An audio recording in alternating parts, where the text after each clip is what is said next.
Tere väga varast hommikut siit Galileast, Galilea järve kaldalt Tiberiase linnast. Päike on just tõusvas, elu pole veel siin käima läinud õieti ja oleme siin praegu viimaseid tunde ja oleme sõitmas siis allapoole lõunasse Surnumere äärde Jeruusalemma oma reisigrupiga. Ja on väga eriline reis olnud meil siiamaani, kui me alati ikkagi oleme alanud Galileast ja siin käinud ringi nendes kohtades, kus Jeesus käis ringi ja tegutses Kapernaumas ja kõik Galilea järve kallastel, siis sellel reisil me ei saanudki kuskile sisse, sellepärast et on väga kriitiline sõjaolukord ja kõik sellised suuremad pargid ja need on kinni pandud, nii et me põhimõtteliselt jäime väga paljudest asjadest ilma. Kuid meil oli siiski ääretult põnev ja täiesti teistmoodi, väga unikaalsed kogemused, mida me siin kogesime nende päevade jooksul. Ja peaks ütlema seda, et ma ei tea, kas paljud eestlased, kes Iisraeli tulevad, midagi sellist üldse võivad kunagi kogeda. See on üks selline, jah, samas öeldi meile, et kuhu te hullud lähete, seal on ju sõda, raketid lendavad. Ja tõepoolest, see on tõsi, sest et eile esimest korda me võiksime öelda, et me jäime peaaegu raketi tule alla. Käisime Nazaretis eile Taabori mäel üleval. Igal pool on rahvast väga vähe. Kogu päeva jooksul me kohtasime ainult ühte gruppi turiste. Kogu päeva jooksul. Kujutage ette, milline elu on Iisraelis. Kui arvestada seda, et see riik ju põhimõtteliselt osaliselt ikkagi elatub turismist ja väga suur osakaal selle eelarvest ja kõigest tulenebki sellest, et tulevad inimesed siia maale ja ostavad, elavad hotellidest, söövad, aga praegu ei ole turiste. Ja peame ütlema, et tegelikult siin ollakse väga meeleheitlikud. Väga meeleheitlikud ollakse siin. Kui üks klient tuleb, siis inimesed on nii tänulikud, kui me oleme ostnud ka eile Kaanast sealt selle Pulma kiriku kõrval on üks pood, ainuke pood, mis oli lahti. Ülejäänud olid kõik kinni, terve linn oli välja surnud, selline tunne nagu oleks tuumapomm just plahvatanud ja kõik oleks surnud. Aga kui me sealt linnast hakkasime välja sõitma, siis esimest korda me kohtasime midagi sellist, mida me ei ole kunagi kohanud. Üleval taevas meie ees, kui me sõitsime, oli näha 8 interceptitud raketti või siis õhukaitse poolt maha võetud raketi taevas, mis veel tossasid ja õieti me kuulsime ka need puh helisid, mis toimuvad siis, kui nendele rakettidele lastakse pihta õhukaitsega. See oli üsna meie ees ja sõitsime linnast välja ja mõtlesime vahepeal, et siis lähme põikame ühest kohast läbi. Kes on käinud Arbeli kaljul, see teab, et seal on super ilus vaade. Ja me mõtlesime, et käime seal kaljul, kuigi see park oli kinni, läksime ümberringi sealt ja saime siis sisse ja vaatasime selle kalju pealt Galilea järvele ja ääretult ilus päikseloojakus, selline väga idülliline vaade ja ääretult äge oli seal olla. Kui ühtäkki me kuuleme, et Galilea järve teiselt poolt hakkavad lendama raketid. Terve kobar tuli neid. Ja siis ühtäkki ma sain aru, et need ei ole raketid, vaid need on õhutõrje raketid, mida Iisrael laskis õhku. Ja need lendasid põhimõtteliselt meie nina eest läbi. Ma ei tea, väga raske hinnata, aga igal juhul me kuulsime nende rakettide visinat. Ja hetke pärast me nägime, miks need raketid olid välja lastud, sest seal eemal, natuke maad eemal meist, mõned kilomeetrid käisid need plahvatused õhus. Ja neid oli seal kuskil 11-12 plahvatust. 11-12 raketti oli lastud Liibanonist Tiberia pihta, selle linna pihta, kus ma praegu olen. Vaadake siia. kui Iisrael poleks olnud sellist õhukaitset, siis need raketid oleks lennanud kuskile, vot siia linnatänavatele, vot siia, kus inimesed elavad, nendele mägedele. Tänu Jumalale selle eest, et Iisrael on leiutanud raudkilbid ja kõik need õhukaitsesüsteemid, mis võtavad maha neid rakette.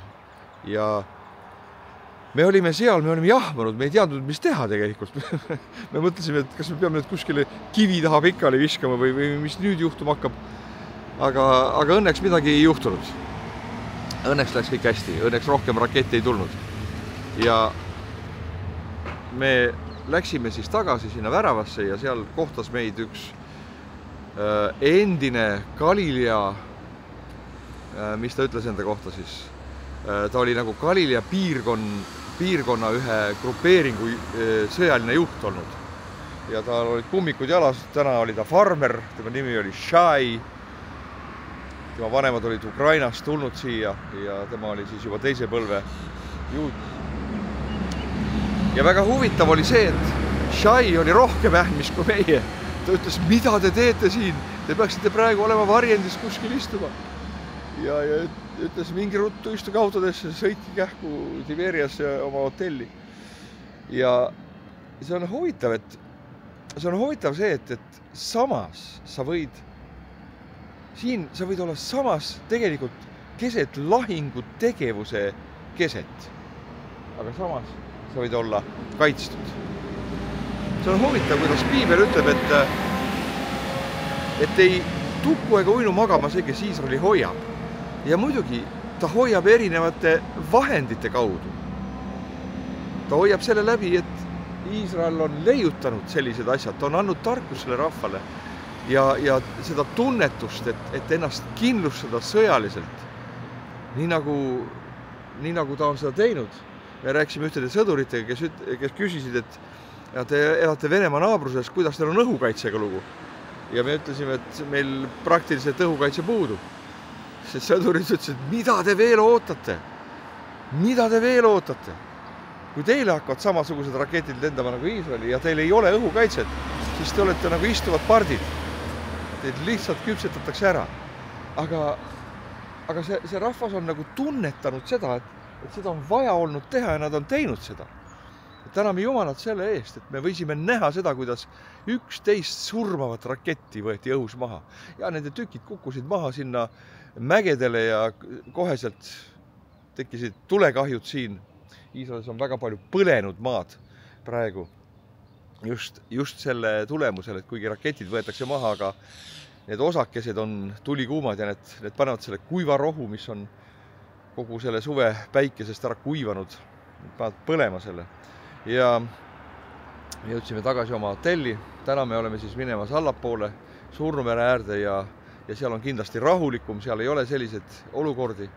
Aga ma lihtsalt tahan teile, armsad sõbrad, seda öelda, et siin on nagu mitu momenti, mida me oleme õppinud selle 4 päeva jooksul, mis me oleme siin olnud. Ma tean, et väga paljud inimesed ütlevad, et ärge tulge Iisraeli. Miks te tulete Iisraeli? See on väga ohtlik. No mina ütlen selle peale alati kõigile nii, et siin elab 10 miljonit inimest, kes, vaadake, sõidavad autodega praegu tööle, käivad koolis, elavad oma igapäeva elu ja nemad ei karda ja nemad ei põgene siit mitte kuskil ära. Siis mul on nagu alati see küsimus, et miks meie peaksime kartma tulla siia nädalaks või 10 päevaks rohkem kui need inimesed, kes siin elavad ja üritavad siis igapäevaselt hakkama saada. Teine küsimus, ma usun, et kui meil on muidugi väga turvaline kuskil turvalises Eestis või kus iganes maailmas palvetada Iisraeli eest ja ma julgustan kõiki seda kogu südamest tegema, palveta Iisraeli eest. Aga ma usun ka seda, sõbrad, et väga oluline on tulla just sellel ajal Iisraeli. Võib-olla see kõlab sulle kuidagi vastakalt või veidralt, aga tulla Iisraeli ja toetada seda rahvast rohkem kui ainult sellega, et sa patsutad neile õlale ja ütled, ma palvetan sinu eest. Eile selle kindraliga ka, erukindraliga, kellega me kohtasime seal Arveli mäe juures, me ütlesime talle, tead, meie palvetame sinu eest. Ja tead, mees ilmselt oli ateist. Ta ütles, ei, mina ei palveta. Mina ei usu, mina ei palveta. Aga ma ütlesin, tead, see ei tähenda. Me ikka palvetame sinu eest. Ja tead, see puudutas seda meest. Ta sai puudutatud. Sellest, et keegi kuskil, ühed eestlased palvetavad. Aga tead, et tulla siia, teate, need pilgud, mida me oleme näinud inimeste poolt, kellega me kohtame, kes on siin Berger hotellis, kus me oleme olnud, tead, need vaatavad meid sellise näoga. Ja ma loen sellest pilgust ühte sõnumit. Te olete kangelased, et te olete tulnud siia maale. Nad on imestunud, nad on tänulikud. Nad vaatavad meid kui imeloomi, sest et nad ei ole turiste näinud juba väga pikalt. Siin hotellis elavad kõik põgenikud. Siin ma näitan teile seda hotelli, kus me alati oleme. Selline armas väike hotell. Hotell Berger. Iisraeli lippudega ära tapeteeritud. Väga armas hotellikene. Üks pere peab seda siin. Isa ja poeg. Bergerid. Ja teate, need põgenikud ka, kes on põhjast siis ära pidanud põgenema siia natukene kaugemale. See hotell, siin on hotellis väga palju neid. Ja nad vaatavad meid sellise osaliselt tänu ja imestuse seguse pilguga. Ja nad on tänulikud, et me oleme tulnud. Teate, meie kristlastena me ei saa juuti võita lihtsalt tühjade sõnadega. Sest juut täna ei saa aru Jeesusest, ta ei saa aru evangeeliumist. Aga tead, kui nad näevad seda, et me teeme midagi rohkemat, kui lihtsalt räägime tühjasid sõnu, siis see on nende jaoks väga tugev jutlus. Väga tugev jutlus. Ma julgustan teid tulema Iisraeli. Ärge kartke tulla Iisraeli. Jah, võib-olla teie reis ei saa olema niivõrd, kuidas ma ütleksin, sisutihe ei ole just õige sõna, aga nagu tavaline. Võib-olla see reis saab olema natuke teistmoodi.